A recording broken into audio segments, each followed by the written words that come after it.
guys. Um, let's see if we can try again. I'll give you guys a few minutes, see if you're able to come back. If you're not, I'll just go ahead and finish the review. That way it can be posted and you can just watch it later.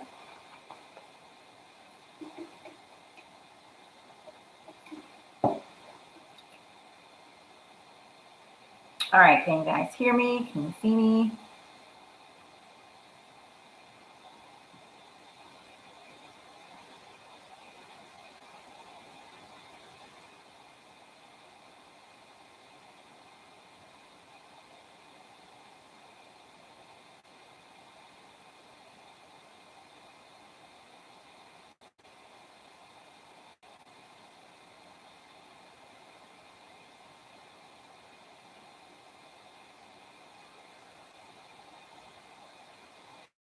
Hello, hello. Can you hear me? Can you see me?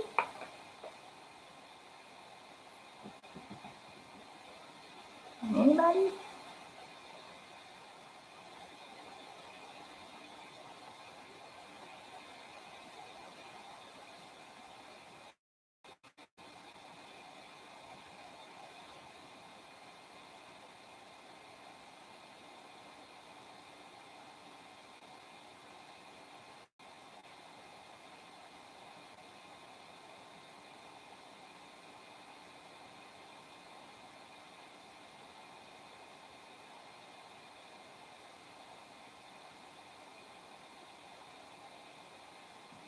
Okay, now it looks like maybe you guys are having problems connecting.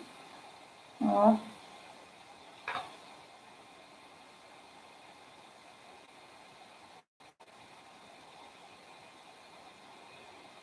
are you guys able to hear me or see me?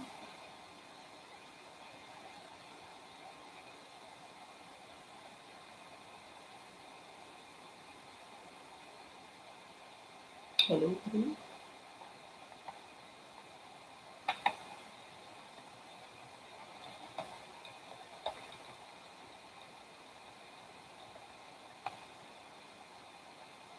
Yes, ma'am. All right, excellent. Okay, let's try to continue. I'm so sorry about that, guys. I'm not really sure what happened. Um, it never actually froze on my end, and then when I tried to refresh it, it booted me out, and then it wouldn't let me back in, and then I rebooted my computer. Um, so here we are. All right, let us continue. Oh Lord, please help us with our technical issues. All right. Um, so I'm not really sure how much you guys heard before I froze, but I was talking about my client. Did you guys hear the story about my client who I had to start writing in her gratitude journal? Did you guys hear that part?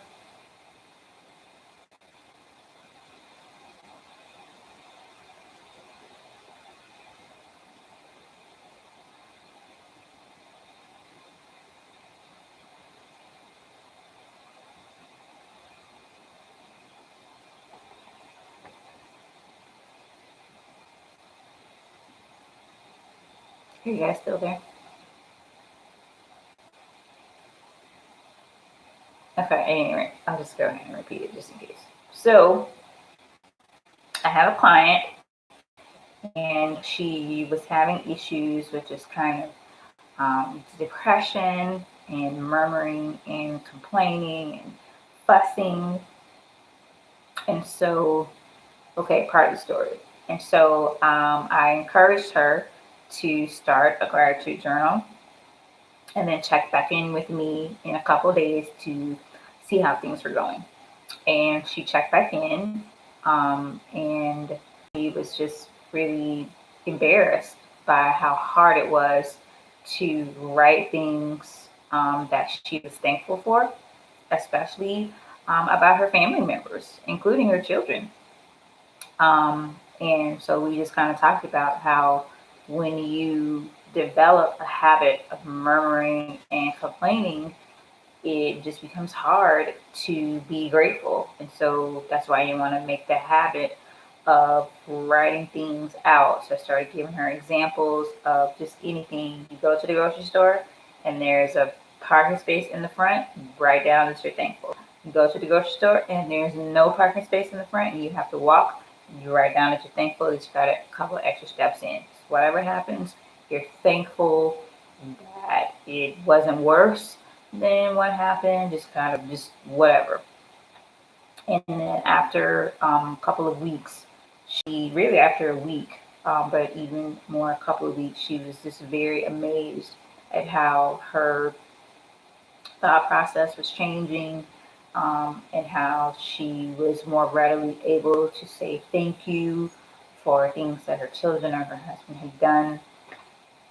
And so if we find ourselves in a position where finding fault has become a habit, a natural thing, then we want to practice gratitude and practice saying things that are uplifting, and encouraging. And you may have to start with just being silent because maybe you don't have anything nice to say. And so you can just be quiet and then kind of use it as a process to get to the place where you can say things that are encouraging and uplifting. All right. Let's move on to chapter 55, which is not too long. So I think we could still cover it in about 10 minutes if we're just highlighting some of the major points. All right. So we're in chapter 55, which is unity and discipline. The teacher needs tact in management. And it says here, among the youth will be found great diversity of character and education. Some have lived in an element of arbitrary restraint and harshness, which has developed in them a spirit of obstinacy and defiance. Others have been household pets, allowed by overfond parents to follow their own inclinations. Every defect has been excused until their character is deformed. To deal successfully with these different minds, the teacher needs to exercise great tact and delicacy in management, as well as firmness in government. So I find it interesting that she says that arbitrary restraint in harshness develops a spirit of obstinacy and defiance. So you have a child that is just rebellious, just doesn't listen to whatever you say, everything's just a battle. You might want to check, do you have a schedule in place? Are you consistent with your schedule? Do you require obedience the first time? Or, do you say it 10 times and then now on the 10th, 11th time, now you're losing it, and now being harsh and unreasonable because the child didn't listen the first 10 times. The child should have never had 10 times to begin with. And so that is a problem. So delayed obedience is disobedience. And so we need to learn to deal with disobedience immediately so that the situation is not as likely to get out of control. And then this ties right into the rules. Do you have established rules in your home? Or do you just kind of make things up as you go? Do the children know what to expect? Do they know what's going to happen if they go to bed late? Do they know what's going to happen if they don't get up on time? Are there specific rules and consequences for violating those rules? Or, one day it might be a spanking, and then the next day there might be nothing. So we don't want to be arbitrary in our government, because what we're going to get is defiance and obstinacy. And you may even see this when you start to try to implement the rules the correct way. Why? Because there haven't been any rules, so why do I need to obey now? So this is what the child is thinking, right? Like, I haven't been going to bed at 8 o'clock. I've been going to bed when I feel like it or when I fall asleep. And so, why do you care now? And so now the child is defiant and not wanting to listen. But if you're consistent and the child knows that this is not optional, then those fights are going to go away because the child realizes that there's just no need in asking because the answer was known in the beginning, um, and it has not changed.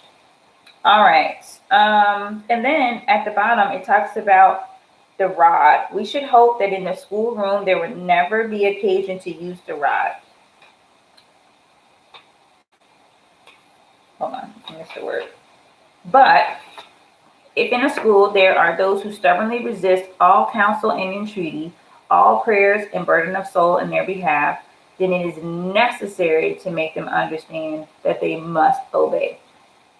So this is going to be true in the homeschool, in the church school. Well, not so much in the church school because I'm sure there's laws about